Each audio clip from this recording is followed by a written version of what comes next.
Salut! Vous savez, quand les gens ils disent non mais ou oui mais, généralement c'est mauvais signe. Dire que le cochon est dans le maïs. Oui, amateur de rugby, celle-là elle était pour vous. Et aujourd'hui on va ni parler de ses cheveux, ni de ça, ni de ça, mais des papers. Pas les Panama Papers, les papiers en général. Le monde merveilleux de l'administration. Parce que je pense que si vous faites le tour des gens que vous connaissez, il y a une grosse partie des gens que vous connaissez qui ne font pas, ou mal, ou en retard ces papiers. Ça s'appelle la phobie administrative. Ou parce qu'on stresse de mal les faire, ou parce qu'on stresse de les faire tout simplement. C'est un peu le fléau de notre époque, la phobie administrative. Avec aussi, hein, bien sûr, la montée des extrêmes droites et le réchauffement climatique. Voilà, voilà. Quelle belle époque. Et alors, selon d'où tu viens, bah, tu bouffes plus ou moins du papier. Genre, en France, même pour avoir du papier, il faut limite remplir un papier. Ça devient ridicule. Plus tu repousses, plus c'est long et difficile à faire. C'est un peu comme les excuses. Si tu les fais au début, ça va, mais plus t'attends, plus tu seras pas capable de le faire. L'administratif. Il n'y a aucune logique dedans. Et pourtant, moi, je suis pas logique, hein. Mais je dirais mettre des cercles dans des carrés qui sont en fait des triangles. Et ils te font cocher 10 000 trucs qui n'ont aucun rapport avec la vie. La vie, c'est pas des boîtes. Il faut se calmer là. Hier, je parlais avec mon beau-père, qui fait des papiers. Il me parlait d'une mutuelle, il me dit, bah là, c'est 300%. Alors, je sais que je suis coconne, mais mathématiquement, il y a un téton dans le potage là. 300%, on est d'accord. Putain d'inflation. Et t'as vraiment l'impression que tout est fait dans l'administration pour que ça soit compliqué et pour que t'abandonnes. Tu vois, comme si c'était un jeu, mais avec beaucoup trop de boss et que t'arrives jamais au bout. Je veux dire, ceux qui arrivent au bout, c'est ceux qui sont acharnés et qui ont aussi sûrement le plus de possibilités, hein. Parce que moins t'es aidé, moins tu vas réussir. Par exemple, moi je fais partie des gens qui ont eu droit à faire de l'école longtemps. Parce que j'avais des possibilités, de l'argent, etc. Pas de discrimination. Moi je sais, j'ai fait de l'école, on dirait pas. Et je parle à peu près bien français. Ça aussi, on dirait pas.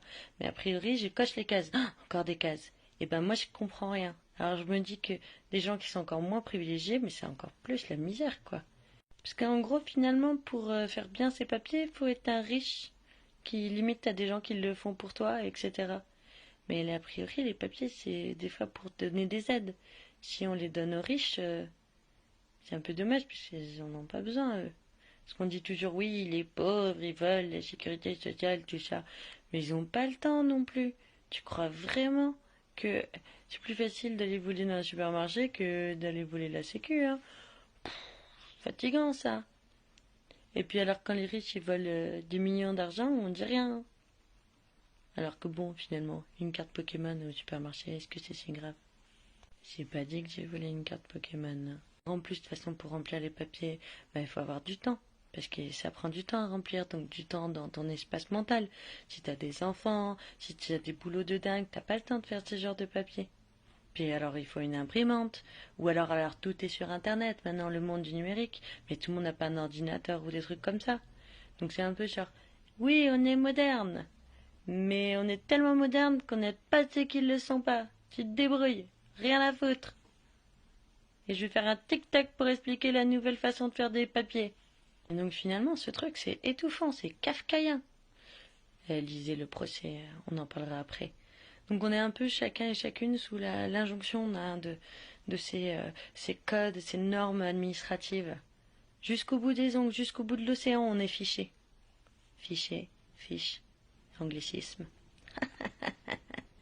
You know. Mais avec tous ces trucs administratifs là, je crois qu'on a oublié de dire qu'en fait, il y a des gens, des vrais gens, qui sont pas des chiffres.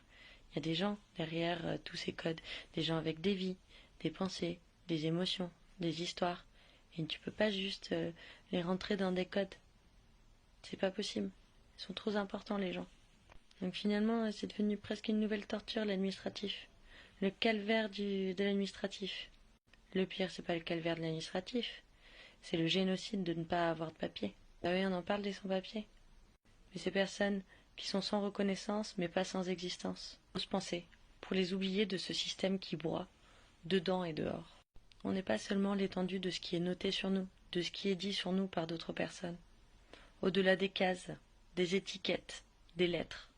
Et même toi, moi, au-delà de notre fenêtre, au-delà de notre mur Facebook, il y a plein de gens, vraiment plein de gens, survivants ou vivants, avec d'autres mots que les institutionnalisés bien placés, les desséchés du verbe au code acerbe, essayent de nous planter au cœur.